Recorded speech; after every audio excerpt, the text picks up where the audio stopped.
안녕하십니까. 계속해서 대구에서 전해드리겠습니다.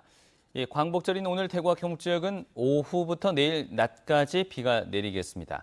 예상 강우량은 20에서 60mm이며 천둥과 번개를 동반한 시간당 30mm 이상의 강한 비가 내리는 곳도 있겠습니다.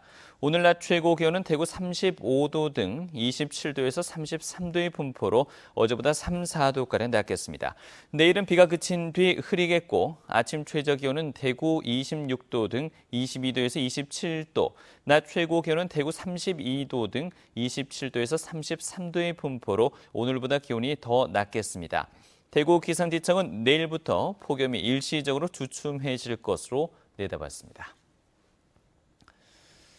네, 폭염이 계속되면서 대표적인 관광지인 경주의 관광 경기에도 심한 타격을 받고 있습니다. 걸어서 둘러보는 사적지 관람객이 크게 줄었고 보문호 오리배도 찾는 이가 없어 멈춰섰습니다. 보도에 김철승 기자입니다. 안압지로 알려진 경주의 대표적 관광지 동궁과 월지. 아름다운 연못과 건물이 조화를 이루고 야경이 아름다워 연간 130여만 명이 찾는 곳이지만 요즘은 폭염 탓에 관광객의 발길이 뜸해졌습니다. 더위가 본격화된 지난달 관광객이 9만여 명으로 지난해 같은 기간에 비해 20%나 줄었습니다. 낮에는 너무 덥다 보니까 손님들이 걷기가 다니기가 힘들어서 조금 적게 오시는 것 같아요.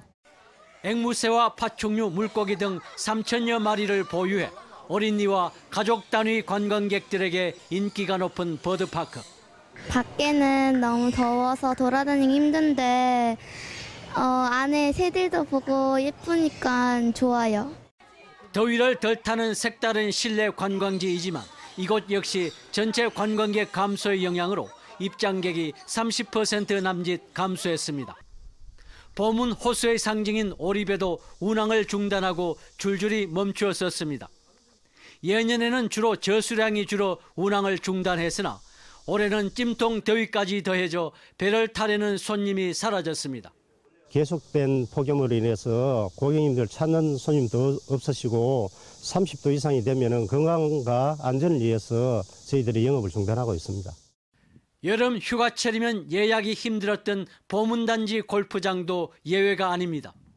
경주 보문단지 골프장을 찾는 내장객도 20% 가까이 줄어드는 등 계속된 폭염으로 경주 관광 경기가 위축되고 있습니다. MBC 뉴스 김철승입니다. 73번째 광복절을 맞아 기념 행사가 곳곳에서 열립니다.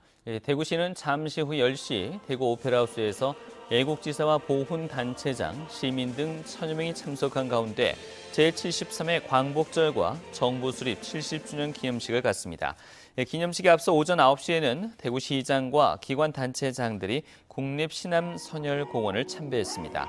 오전 10시부터 오후 1시까지 국채보상운동 기념공원과 동성로 일대에서는 태극무 공연과 태극기 플래시몹 행사가 열립니다.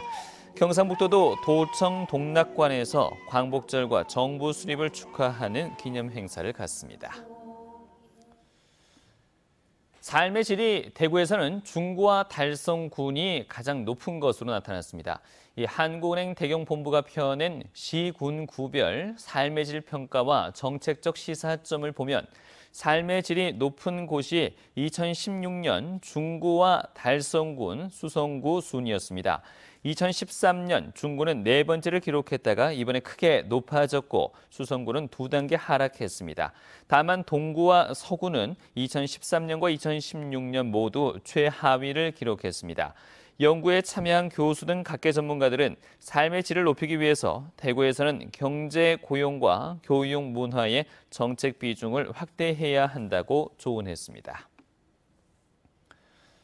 국토교통부에 따르면 지난달 대구와 경북 지역에서 새로 330여 명이 임대사업자로 등록했습니다.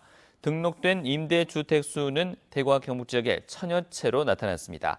최근 발표된 내년도 세법 개정안에 임대소득세와 종합부동산세의 혜택이 구체화돼 임대사업자 등록이 많아진 것으로 국토부는 보고 있습니다.